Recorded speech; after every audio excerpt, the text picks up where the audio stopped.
Vamos falar um pouquinho hoje sobre o estado original da Terra.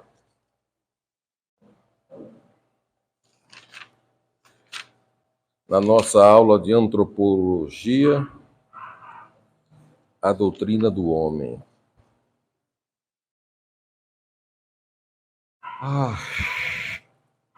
O som está saindo aí? Está certinho aí? Tá, estou escutando daqui já. Nossa aula de antropologia bíblica, eu tenho algumas perguntas normativas para fazer para vocês aqui na introdução. A pergunta é, depois pega a apostila e entrega para elas?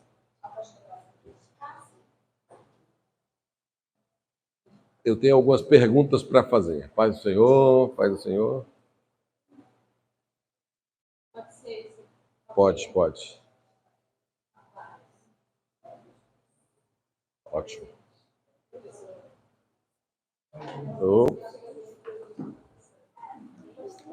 Amém. Paz do Senhor. Para você também, tá? Deus abençoe, viu?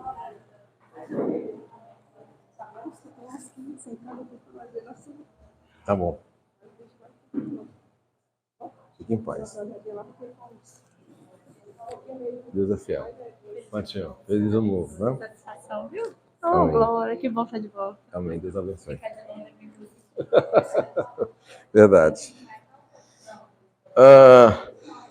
Eu tenho algumas perguntas normativas para fazer para vocês sobre essa disciplina tão importante.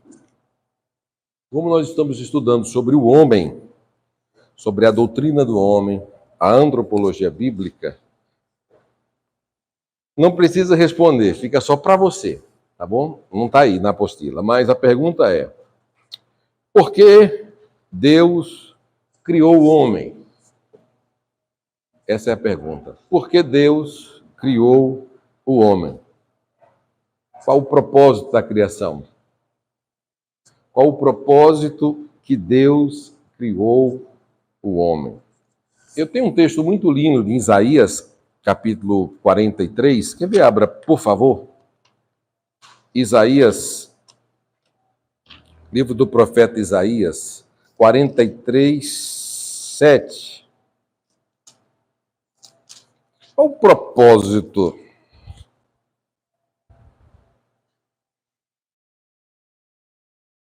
Quarenta e três, 7, por favor.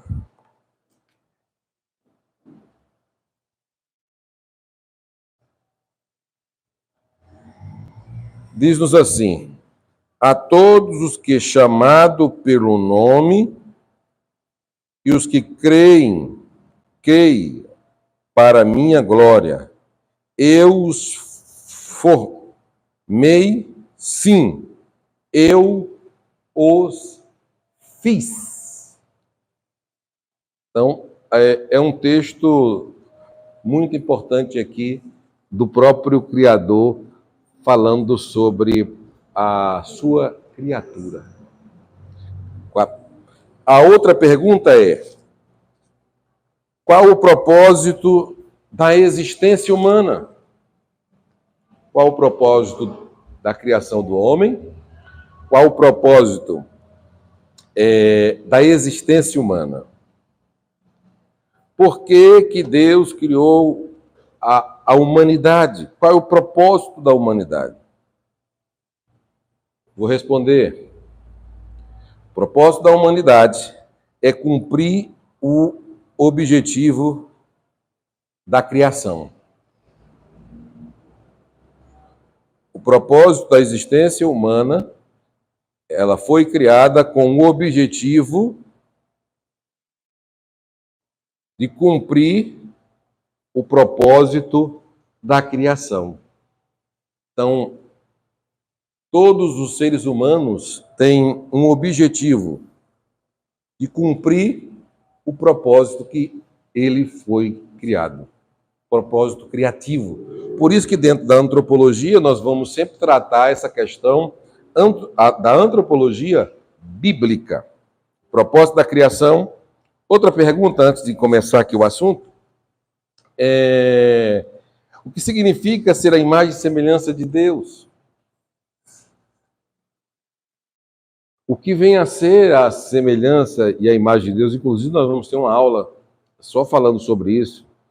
Significa que o homem tem traços do Criador e que o homem representa. Em Gênesis capítulo 1, versículo 26. O que ocorreu com a queda do homem? Então, existem algumas perguntas normativas, irmãos, alunos, que nós precisamos entender como base. Por que Deus criou o homem? Qual o propósito da criação do homem? Né? Isso foi para a glória de Deus. Segundo, qual o propósito da existência da humanidade? Segundo, isso para cumprir o objetivo do Criador, que ele foi criado. Eu fui criado para quê? Qual é o propósito da minha criação? Então, eu tenho que cumprir esse propósito. Por que eu fui criado? Terceiro, o que significa a imagem e a semelhança? E quando eu pequei, quando Adão pecou, na realidade, o que ele perdeu? Por que ele perdeu essa imagem? O que ele perdeu? Ele perdeu a imagem ou ele perdeu a semelhança? Nós vamos tratar uma aula sobre isso. E o que ocorreu quando o homem pecou? E o que ocorreu quando o homem caiu? Como, por exemplo, os vários elementos da sua semelhança, ele perdeu. E essa doutrina de antropologia, ela é muito importante para entendermos esses conceitos. Então, ela vai estar baseada, irmãos, sempre em Gênesis 1 e 2. Gênesis 1 e 2, tá bom? Agora abra a sua apostila, por favor. Na que página está aí o estado original da Terra? Lembrando que o nosso assunto, irmãos, o nosso maior propósito não é tratar as teorias. Eu vou falar na teoria de evolução. Isso. De 1 para o 2? Mas o nosso propósito vai ser trabalhar exatamente essa questão da antropologia bíblica, com foco na Bíblia. Bom, estado original da Terra.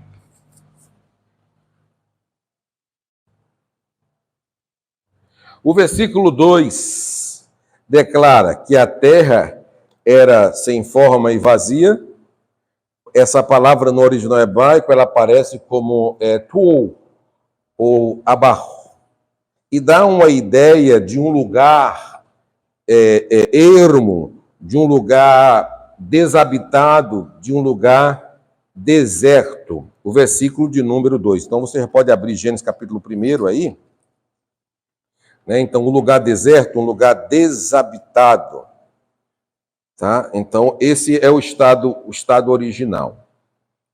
O autor descreve o nosso planeta em seu estado. Esse estado aqui é chamado do estado original, incompleto. Alguns teólogos entendem que esse texto como uma referência ao ato da recriação, mas sem base suficiente na Bíblia para garantir essa ideia. Os que defendem esta teoria ensinam que Gênesis 1:1 e Gênesis 1:2 houve um cataclisma geológico. Esse cataclisma geológico aqui está relacionado aos mares, às montanhas, mudando de lugar, a um cataclisma de tsunami. Houve um grande cataclisma aqui entre um texto e outro que eu vou estar explicando aqui, provocando também, alguns dizem, provocado pela queda de Satanás perante o Criador.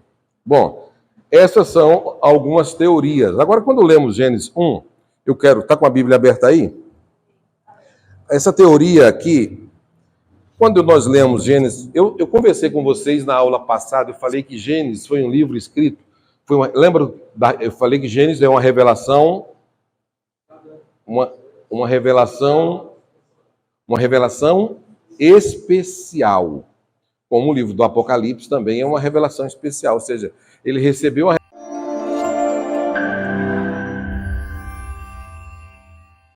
Você que quer aprender a palavra de Deus nesse momento que nós estamos vivendo, então nós temos um curso especial para você, um curso avançado para você estudar. Você que deseja mais informações ou estudar teologia comigo, que vai te direcionar para o nosso site Teologia ao Alcance de Todos, que é esse aqui, que está aqui, vai te direcionar para esse site aqui. Aqui você vai entrar na plataforma Central do Aluno. Na Central do Aluno, quero poder ajudar você a entender mais a palavra de Deus. Muito obrigado, Deus te abençoe e te espero lá. Mais informações, acesse já teologiaalcancetodos.com.br. CETAT, Seminário de Teologia ao Alcance de Todos, transformando pessoas simples em extraordinário. Espero você.